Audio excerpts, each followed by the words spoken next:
Shalom, selamat pagi jemaat yang dikasihi Tuhan.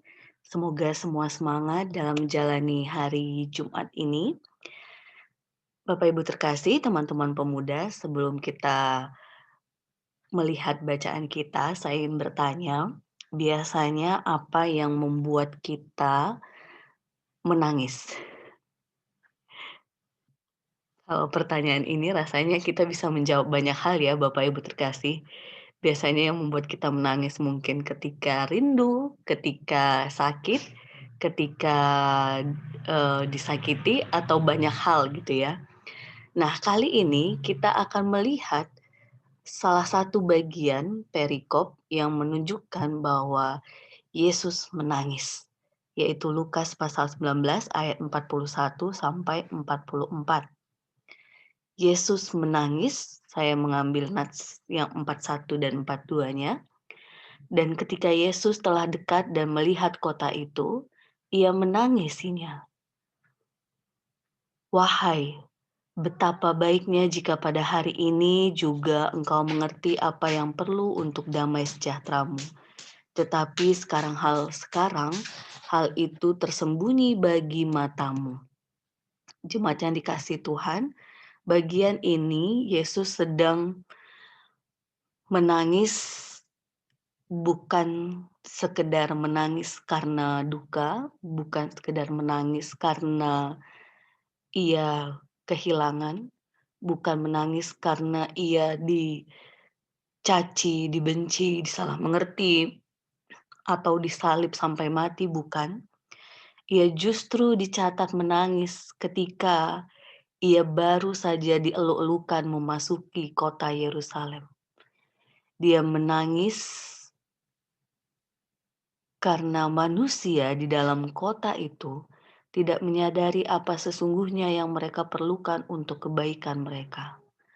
Terutama di ayat 43 sampai 44 Yesus mengatakan, Tuhan telah melawat mereka, tetapi mereka tidak tahu dan tidak mau tahu, sehingga ketika kebinasaan itu datang, mereka pun tergilas habis.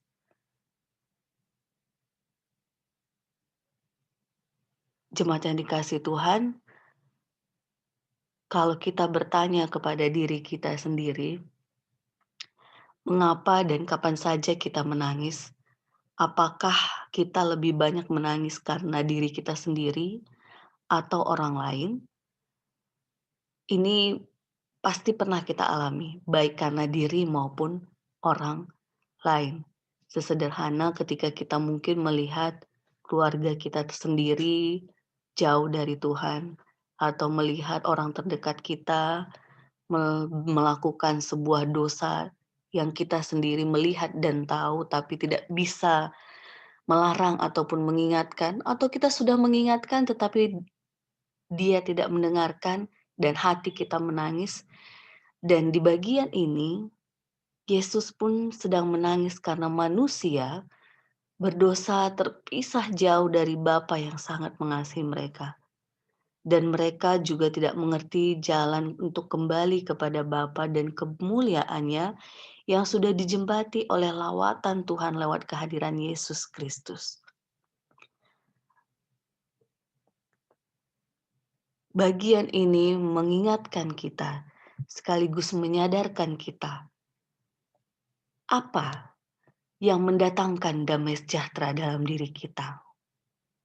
Kadang bagian ini kita sering abai, sering menganggap nantilah kita pikirkan, nantilah kita serisi gitu ya.